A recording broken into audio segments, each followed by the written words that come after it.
Board, digital arrest, sextortion, financial frauds, cyber bullying, तमाम मुद्दों पर आपको जागरूक करते हुए आपको रख रहा है इन साइबर अपराधियों से एक कदम आगे। देखिए मेरे साथ साइबर अलर्ट हर शनिवार रात 9 बजे सिर्फ डीडी न्यूज पर।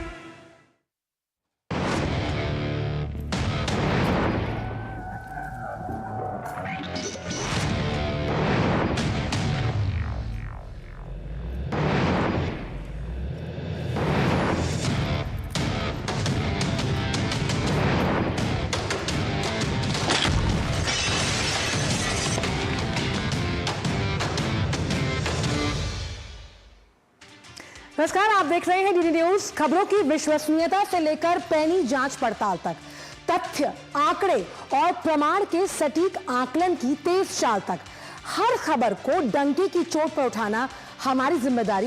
न्यूज पंच में खबरों की हैट्रिक लगाना होती है हमारी बेहतरीन पारी। और आज न्यूज पंच के जरिए जिन खबरों पर रहने वाली है हमारी नजरें, आइए सबसे पहले रुक करते हैं उन्हीं खबरों का।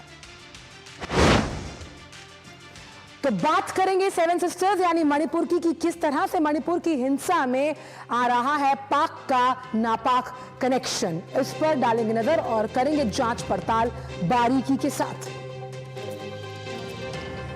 वहीं पंजाब यानी कि वीट बास्केट ऑफ इंडिया एक बार फिर से उबल रहा है, जहां पर मान सरकार को दो टूक है किसानों की।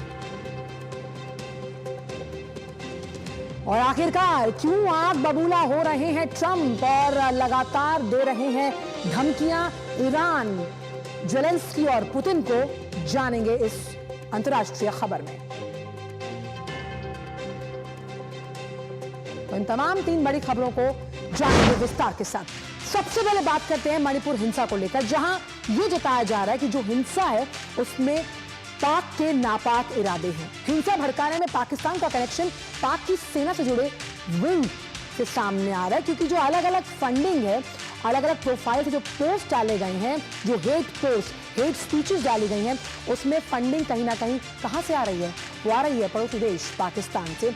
लेकिन आखिरकार इस हिंसा के पीछे, इसे भड़काने के पीछे मकसद क्या है, वो हम समझेंगे, क्योंकि कई ऐसी मीडिया रिपोर्ट्स हैं जिसमें इस साजिश का खुलासा हुआ है कि आखिरकार पाकिस्तान का कनेक्शन मणिपुर की हिंसा को भड़काने में किस तरह से सामने आ रहा है। और सबसे अहम बात यहाँ पर यह है कि हिंसा भड़काने में पाकिस्तान का जो एक कनेक्शन है वो ये बताता है कि कैसे ISI ने दर्जन भर जो प्रोफाइल्स हैं वो बनाए हैं। यानी मीडिया रिपोर्ट्स ये खुलासा कर रही है कि ISI ने दर्जन भर फेसबुक अकाउंट्स बनाए। अब फेसबुक अकाउंट्स क्यों बनाए गए? उनकी वजह ये थी कि जो समुदाय हैं उनको भड़काया जाए और FB अकाउंट्स के जरिए, यानी फेसबुक अकाउंट्स के जरिए ये काम करना आसान होता है। ISI की जो साइबर टीम है उसकी अगर हम बात करें तो हैकर्स की टीम है। और सबसे इंपॉर्टेंट बात यहाँ पर ये है कि पाकिस्तानी सेना से जुड़ा जो विंग है, समझिए आप इस बात को कितना इंपॉर्टेंट है, वो ये फंडिंग करता है ताकि जो भड़काऊ सामग्री है वो पहुंचे। और इस भड़काऊ सामग्री के पहुंचने का तरीका, जो क्रोनोलॉजी है, जो टाइमलाइन है, वो प्रोफाइल्स पर डाली जाती है। और ये हेट जो पोस्ट है वो नापाक मंसूबे हैं पाकिस्तान के, जो लगातार ये कोशिश कर रहा है भारत की कामयाब ना हो। कैसे भड़काया जाता है? क्योंकि सोशल मीडिया एक ऐसा प्लेटफॉर्म है जहां अफवाहें, भ्रामक जो पोस्ट होते हैं और सत्यता की प्रमाणिकता करने में थोड़ा वक्त लगता है, थोड़ा विवेक का इस्तेमाल करना होता है। और इसीलिए अलर्ट पर है भारत सरकार, क्योंकि इन नापाक मंसूबों को किसी भी वजह से कामयाब होने नहीं देंगे भारतवासी। और अलर्ट पर भारतीय सरकार, इसलिए पहले भी कई ऐसे यूट्यूब चैनल्स हैं जो सोशल मीडिया अकाउंट्स पर हैं, उन्हें ब्लॉक किया गया ताकि ये जो हेट स्पीचेस डाली जा रही हैं ये आपसी भाईचारे को कहीं ना कहीं इफेक्ट ना करें।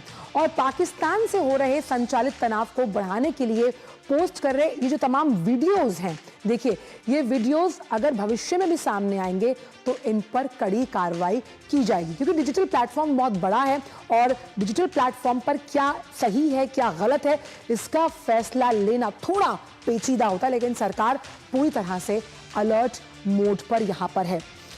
लेकिन इसी मणिपुर से जुड़ी एक और खबर है कि कैसे जो 6 महीने का एक पूरा टाइम फ्रेम है 6 महीने के लिए मणिपुर, नागालैंड, अरुणाचल में एक बड़ा फैसला सरकार द्वारा लिया गया। आफ्स्पा जो है उसे बढ़ाया गया है और ये गृह मंत्रालय ने जो अधिसूचना जारी की है उसके जरिए हम ये खबर आपसे साझा कर रहे हैं। अब जो 13 थाना क्षेत्र हैं, अगर उन्हें छोड़ दिया जाए तो पूरे मणिपुर में आफ्स्पा लागू किया गया है ताकि कानून व्यवस्था को सुनिश्चित किया जा सके। और ये निर्णय जो है वो अगर देखा जाए तो अरुणाचल में तिरप, चांगलांग, लोंगडिंग जिलों में बढ़ाया गया क्योंकि ये संवेदनशील इलाके हैं। आफ्स्पा की अगर बात की जाए तो राज्य के 3 पुलिस थाना क्षेत्रों में भी अगले 6 महीनों के लिए आफ्स्पा को बढ़ाया गया है। दायरा इसलिए बढ़ाया गया ताकि मणिपुर में कानून व्यवस्था को चाक चौबंद सुनिश्चित किया जा सके, आखिरकार पता लगाया जा सके कि ये सब हो क्यों रहा है। और नागालैंड में भी आफ्स्पा का जो विस्तार है वो किया गया। 1 अप्रैल से ये फैसला प्रभावी हो जाएगा, यानी 6 महीने के लिए उसे बढ़ाया गया। और किस तरह से इस पूरी खबर पर ज्यादा अपडेट्स के साथ शैलेंद्र मिश्र जुड़ गए हैं। शैलेंद्र, मणिपुर में जिस तरह के हालात हैं उसमें पड़ोसी देश पाकिस्तान का नाम आना कहीं ना कहीं पाक के नापाक मंसूबों की तरफ इशारा करता है।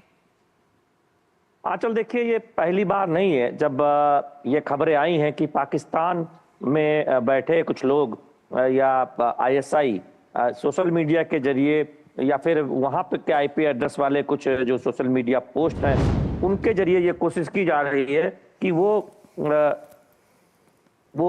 भड़का रहे हैं हिंसा को। और अब ये जो जानकारी आई है मणिपुर को लेकर, उसमें हम देखते हैं कि ये कहा जा रहा है एक मीडिया रिपोर्ट्स के हवाले से कि पाकिस्तान के कुछ तकरीबन 1 दर्जन से ज्यादा सोशल मीडिया हैंडल्स पोस्ट वहां से संचालित हो रहे थे और आईएसआई उनको मदद कर रहा था। बाकायदा एक विंग बनी हुई है जो भारत में तनाव फैलाने के, 2 समुदायों के बीच तनाव हो, इस तरह की पोस्ट की जाती है, जानबूझकर उकसाया जाता है।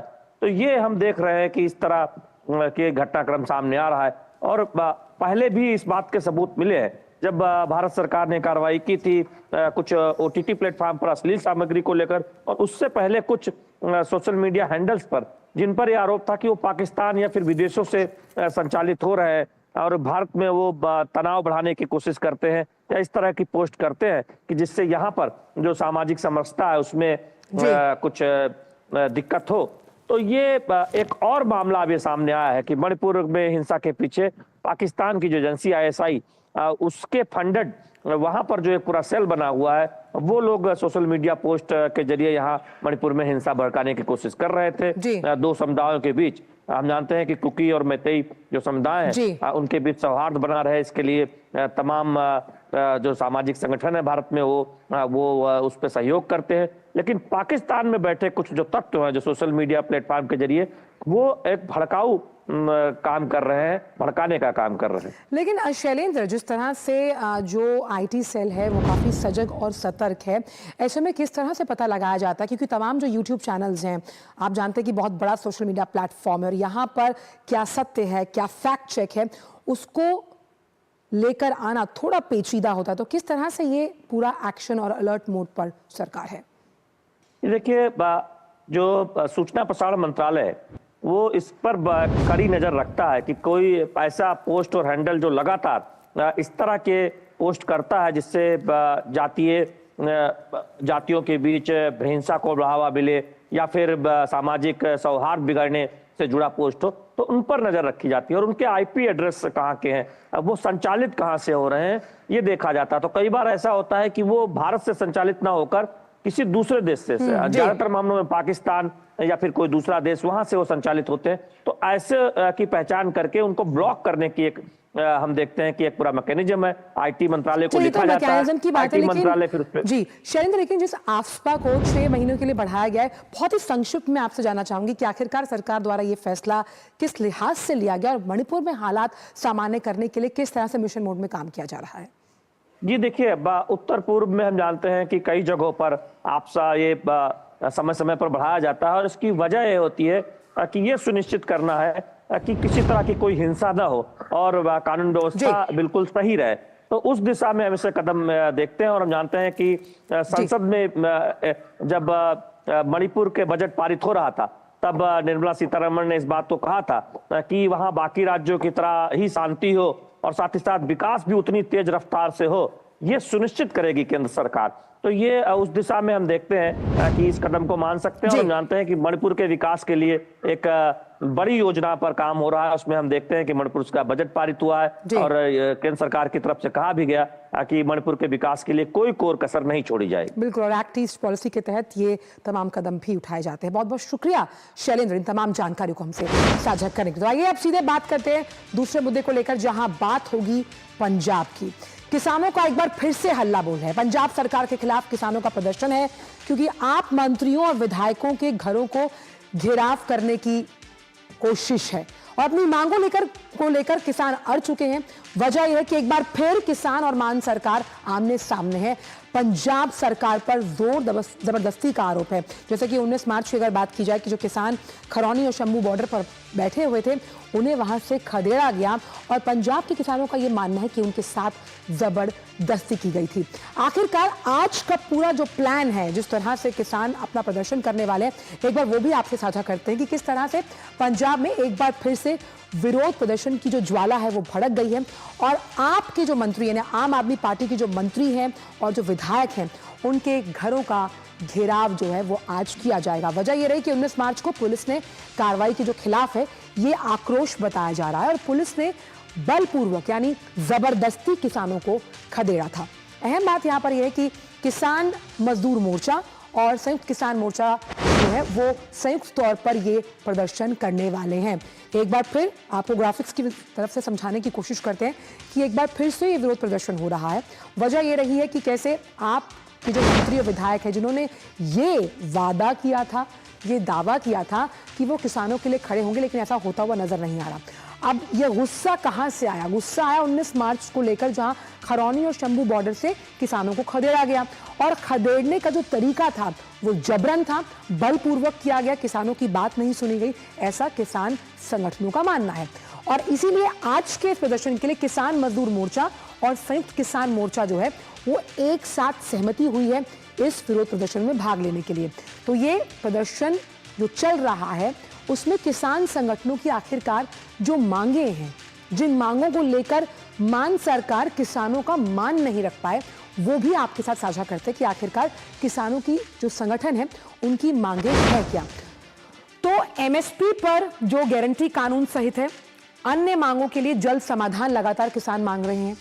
पुलिस की कार्रवाई में हुई जो नुकसान है, उनका जो नुकसान हुआ है उसकी भरपाई किसान मांग रहे हैं।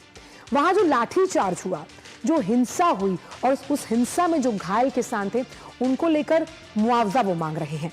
किसान नेता बलवंत सिंह जो है उन पर लाठीचार्ज करने वाले एसएचओ जो थे उनकी बर्खास्तगी की मांग की जा रही है। और शंभू खनेरी जो बॉर्डर था वहां चोरी लूटपाट हुई है और जो तमाम एंटी सोशल एलिमेंट्स हैं यानी कि असामाजिक तत्व हैं उन पर भी केस चलना चाहिए। यानी ऐसे बहुत से वहां लोग थे जो किसान नहीं थे, लेकिन वो गैर असामाजिक तत्व जो थे जिन्होंने इस तरह की गतिविधियों में भाग लिया, उन पर भी कार्रवाई होनी चाहिए। और इस पूरी खबर पर गुरमीत हमारे साथ जुड़ गए हैं। गुरमीत, आज का ये दिन कैसे रहने वाला है? क्योंकि किसान शांत नहीं है, उनकी मांगे नहीं मानी गई हैं और फिर से घेराव करते हुए आम आदमी पार्टी के विधायकों और नेताओं के घरों का। देखिए आंचल, यहां पर यह समझना बड़ा महत्वपूर्ण होगा कि मार्च के महीने में ही ये चौथा कन्फ्रंटेशन है किसानों का जो सरकार के साथ होने जा रहा है, यानी कि चौथी बार किसान सरकार के खिलाफ प्रदर्शन करने जा रहे हैं। आज की अगर बात करें तो आज पंजाब के लगभग हर जिले में किसान प्रदर्शन करने जा रहे हैं। उनका कहना है कि जितने भी मंत्री हैं उनके घरों का घेराव किया जाएगा, सभी विधायकों के घरों का घेराव किया जाएगा। मगर यहां पर जो मांगे हैं किसानों की, जिस तरह से आप अब से कुछ देर पहले बता चुके हैं, वो मांगे अब किसानों की बदल चुकी हैं। पहले एमएसपी को लेकर और भी कई मांगे थी जो किसानों की गन्ने के रेट दिए जाएं, वो तो अब एग्जिस्ट कर ही रही हैं। मगर इसके साथ जो 19 मार्च को जो कार्रवाई किसानों के खिलाफ की गई थी, उस कार्रवाई को लेकर अब किसान चाहते हैं कि कोई एक्शन सरकार की ओर से किया जाए। जो सबसे पहले आप बता चुके हैं, किसानों का जो सामान चोरी हुआ है, 19 मार्च को किसानों का प्रदर्शन हटाने के बाद जो सामान चोरी हुआ है उसमें किसान आरोप लगा रहे हैं कि वहां के एक लोकल विधायक द्वारा यह सामान चोरी करवाया गया है। अब ये जो सामान है ये कोई बहुत कम राशि का नहीं था। किसानों का ये आरोप है ये करोड़ों रुपए का सामान था, उनके ट्रैक्टर, ट्रॉलियां, एसी, पंखे, यानी कि बड़े स्तर पर सामान की चोरी हुई है। और उसमें किसानों ने खुद जाकर कई लोगों को पकड़ा है जिनके घरों से ट्रैक्टर ट्रॉलियां निकली हैं। और किसानों का यह आरोप है कि पुलिस का काम ही तो होता है ना, अगर इस तरह की कोई वारदात को अंजाम देता है, चोरी चकारी होती है, उस पर पुलिस एक्शन ले। पुलिस चुप क्यों है? पंजाब 5 दरियाओं का राज्य, पंजाब वो जो दुनिया का पेट भरता है जब हम बात करते हैं गेहूं की, पंजाब वो जहां से खिलाड़ी आते हैं, पंजाब वो जहां से युवा स्टार सामने आते हैं। लेकिन आज पंजाब का जो हाल है, क्यों मान सरकार इसको लेकर कड़क फैसले नहीं ले रही है? देखिए, अभी तो किसानों को यह भी समझ नहीं आ रहा है कि उनसे सरकार सीधे तौर पर बात क्यों नहीं कर रही है। देखिए, एक तरफ तो बातचीत के लिए सरकार इनवाइट भी करती है, क्योंकि अभी कल ही पंजाब सरकार के कैबिनेट मंत्री अमन अरोड़ा की ओर से बयान दिया गया कि वो चाहते हैं कि आकर डिस्कशन की जाए, किसान आए हमारे पास और डिस्कशन की जाए। किसानों का यह कहना है कि हम उनके पास नहीं जाएंगे, क्योंकि 3 मार्च को मुख्यमंत्री के द्वारा जिस तरह से हमारे साथ बातचीत की गई या जिस तरह का बिहेवियर अख्तियार किया गया, उसे देखते हुए अब किसान नहीं जाएंगे बल्कि सरकार को हमारे पास आना होगा। एक तो सबसे बड़ी बात यह है। दूसरी बात अब यह है कि सरकार अभी तक अपने स्टैंड पर कायम है।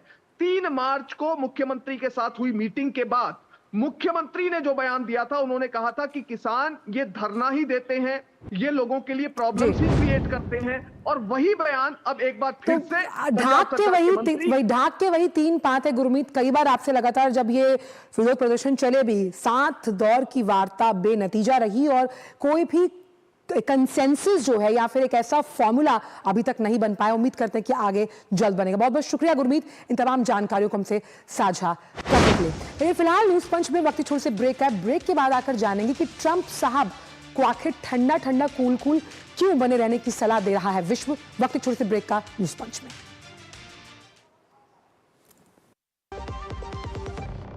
एक ऐसा तबका जो रिटायरमेंट के बारे में आज भी बिल्कुल नहीं सोचता, वो है औरतें। औरतें कमा के भी वल्नरेबल हैं। सो एनपीएस एक इक्वालिटी ला रहा है। हम सब एक बराबर प्लेटफॉर्म पे हैं। अपने बेहतर कल को सुनिश्चित करने के लिए एनपीएस जरूरी है। जब धरती चीर कर निकलता है लोहे का पत्थर और मिलता है मोंगिया के जोश से, फिर तपता है, पिघलता है और बनता है फौलाद। अब होता है सरिया सारी खूबियों के साथ। मोंगिया स्टील, मजबूत देश का मजबूत सरिया। ब्रेक के बाद सभी का स्वागत है। बात करते हैं अमेरिकी राष्ट्रपति डोनाल्ड ट्रंप की, जहां वो एक बार फिर से आग बबूला होते हुए नजर आ रहे हैं। और उन्होंने 3 अगर बात किया, 2 देशों के राष्ट्रपति और 1 देश को लाइन हाजिर कर दिया।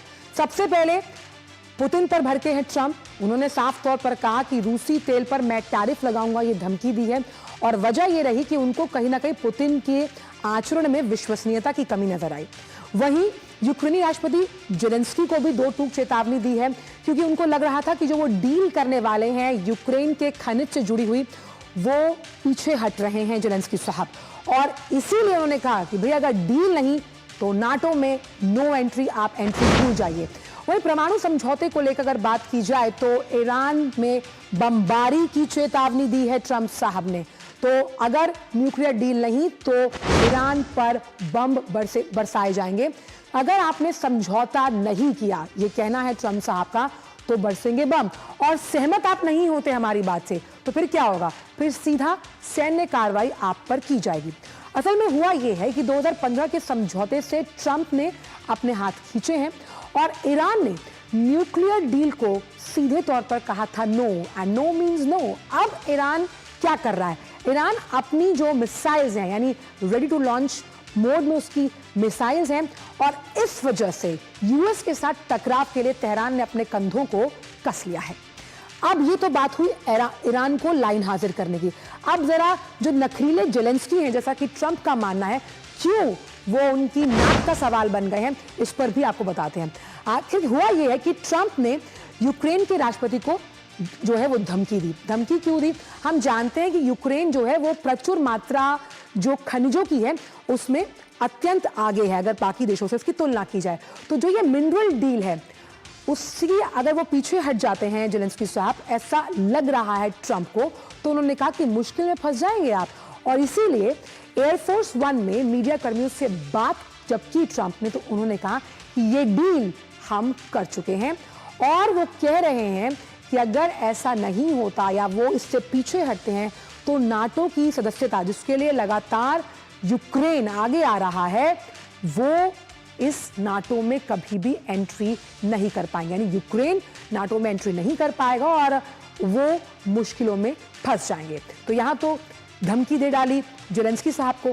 वहीं पुतिन को लेकर क्यों भड़क उठे हैं ट्रंप, वो भी आपको बताएं।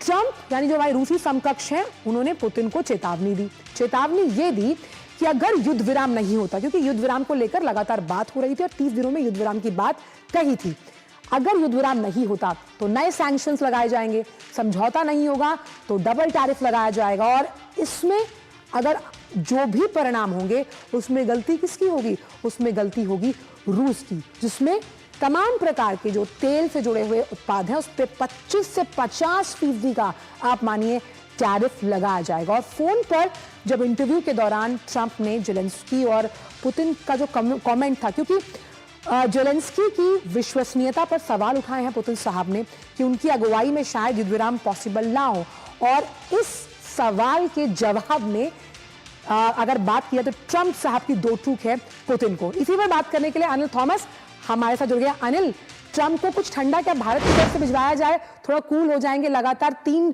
अगर हम देखें, पहले पुतिन को लाइन हाजिर किया, फिर जेलेंस्की को, और ईरान को भी नहीं बख्शा है। आखिरकार क्या चल रहा है अमेरिकी राष्ट्रपति के दिमाग में? देखिए, हमें आजकल भूलना नहीं होगा कि ट्रंप सबसे ज्यादा मानते हैं कि टैरिफ एक ऐसा उनके हाथ में शस्त्र है जिसके माध्यम से वो हर किसी देश को कहीं ना कहीं अमेरिका के आगे घुटने टेकने पे मजबूर कर सकते हैं, और ये उन्होंने बखूबी समझा है। ट्रंप 1.0 और ट्रंप 2.0 में फर्क यही है कि वो उसको अमली जाना पहनाने में पूरी तरह से कामयाब रहे हैं। जिस तरह से वो टैरिफ्स को लेकर बार बार दबाव बना रहे हैं विदेशी देशों पर, मतलब ये एक कूटनीति में एक नया, पूरी तरह से एक नया हमें चैप्टर देखने को मिल रहा है। और जिस तरह से वो दबाव बना रहे हैं एक देश के बाद दूसरे देश पर, अब जो ईरान पर उन्होंने जिस तरह से दबाव बनाने की कोशिश की है, और सेकेंडरी टैक्सेशन की या फिर सेकेंडरी सैंक्शंस की बात करें, यानी जो देश, जो बिजनेसेस, जो बैंक्स कोई भी ईरान के साथ दोस्ती या फिर कोई किसी तरह का बिजनेस करता है, उन्हें भी बाधित करता है। तो ऐसे में मैं कहूंगा इसे कहते हैं एक तरह से विपक्षी देश या फिर ईरान को एक तरह से बैकफुट पर ही नहीं, मेरे हिसाब से पूरी तरह दीवार पर एक तरह से वो चिल्वा रहे हैं एक तरह ईरान को। और मैं कहूंगा ईरान को यहां से निकलने के लिए रास्ता नहीं है। 2018 में भी ट्रंप ने यही ट्रिक यूज किया था, एक बार फिर उसको इस्तेमाल कर रहे हैं। देखना इंटरेस्टिंग यही होगा क्या इस बार वो पूरी तरह से इसे लागू कर दें, क्योंकि ईरान के पास विंडो नहीं है। घर के अंदर भी बहुत सारे अभी गतिविधियां ऐसी चल रही है जिससे कि आसान नहीं है, और अगर इस तरह के अंतरराष्ट्रीय दबाव आ जाएगा तो मैं चलो पूरी तरह बिखर जाएंगे। चलिए, दूसरी अगर बात की जाए, आपने बहुत अच्छी तरीके से बताया ईरान का ये मुद्दा, लेकिन अगर हम पुतिन साहब की बात करें, आखिरकार पुतिन पर क्यों भरोसा नहीं कर पा रहे ट्रंप? उनकी विश्वसनीयता, खैर वहां पर भी अलग केस है, क्योंकि उन्हें यूक्रेनी जो नेतृत्व है उस पर भरोसा नहीं, यहां ट्रंप साहब को पुतिन पर भरोसा नहीं। ये पूरा वर्ल्ड ऑर्डर बिगड़ा हुआ है। आजकल ये समझना होगा कि ये एक नया, अगर ट्रंप 2.0 जिसे बात करते हैं, कोई नहीं समझ पा रहा है ट्रंप चाहता क्या आखिर में। ट्रंप ने पहले कहा कि मैं इस युद्ध को रशिया और यूक्रेन के बीच 24 घंटे में समाप्त कर दूंगा।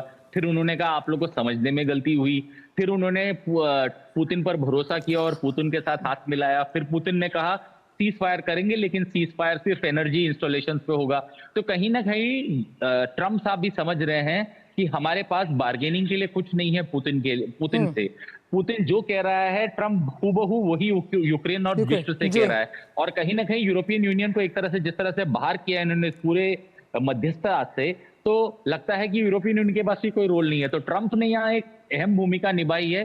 अब उस अहम भूमिका पर वो खरे उतरने में कामयाब नहीं हो रहे, जिस तरह से पुतिन उनके साथ व्यवहार कर रहे हैं। फिर पुतिन जिस तरह से बार बार एक के बाद एक स्टेटमेंट्स, जो सीज फायर की डील है उसको लेकर जिस तरह से बात करे, तो ऐसे में विंडो जब नहीं होता है किसी नेता के पास, तो वो जरूर बैकफुट पर होता है, लेकिन वो दर्शाना नहीं चाहता, क्योंकि कूटनीति में कभी दर्शाई नहीं जाती कि मेरी या फिर मेरी चल नहीं रही है, मेरी हार होने वाली है, या मैं जो चाह रहा हूं वो नहीं हो रहा। तो मेरे हिसाब से एक टाइट रोप वॉकिंग है यहाँ पुतिन द्वारा, ट्रंप द्वारा, जेलेंस्की द्वारा। और देखना रोचक होगा आने वाले समय में किस तरह से आगे बढ़ता है, क्योंकि कहीं ना कहीं रशिया, यूक्रेन और फिर जो दूसरी तरफ इसराइल और हमास के बीच जो चल रहा है, कहीं भी हमें कोई ठोस या फिर कदम देखने को ये नहीं मिल मुझे रहे। ना जरूर वैसे दो थोड़ा कदम आगे, ऐसा 3 लग रहा कदम है, पीछे अनिल, वाला खेल चल। आप बेहतर बता पाएंगे, मुझे ये बर्मुडा ट्रायंगल सा लग रहा है, सब फंसे हुए हैं। लेकिन एक वो हिंदी में एक कहावत है, अहम ब्रह्मास्मि, यानी जिस तरह से टैरिफ का डर दिखाकर अगर बात की जाए ट्रंप की, तो पूरे तमाम विश्व को उन्होंने डराया। और यही यूक्रेन की बारे में भी वो कह रहे हैं कि अगर वो पीछे हटते हैं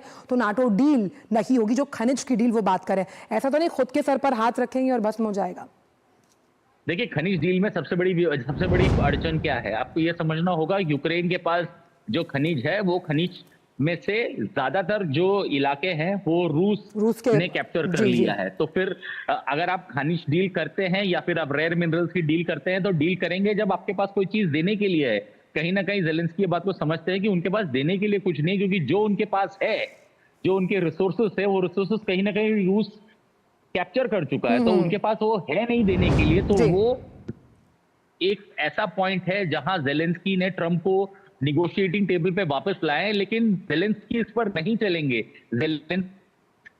तो ज़ेलेंस्की अभी उनके पास वो तमाम जो खनिज डील के तमाम एरियाज हैं वो पहले ही रूस के पास है, इसीलिए कहीं ना कहीं नियत पर शक हो रहा है ट्रंप साहब को। बहुत बहुत शुक्रिया अनिल तमाम जानकारी को साझा करने के लिए। आपसे मुलाकात होगी अब 2 बजे, क्योंकि ये 3 मुद्दे जो थे वो हमने आप तक समझाए और अगले 3 मुद्दों को लेकर हम हाजिर होंगे 2 बजे अपनी पूरी टीम के साथ। तब तक के लिए मुझे दीजिए इजाजत। बाकी खबरों के लिए आप देखते रहिए DD न्यूज़। नमस्कार।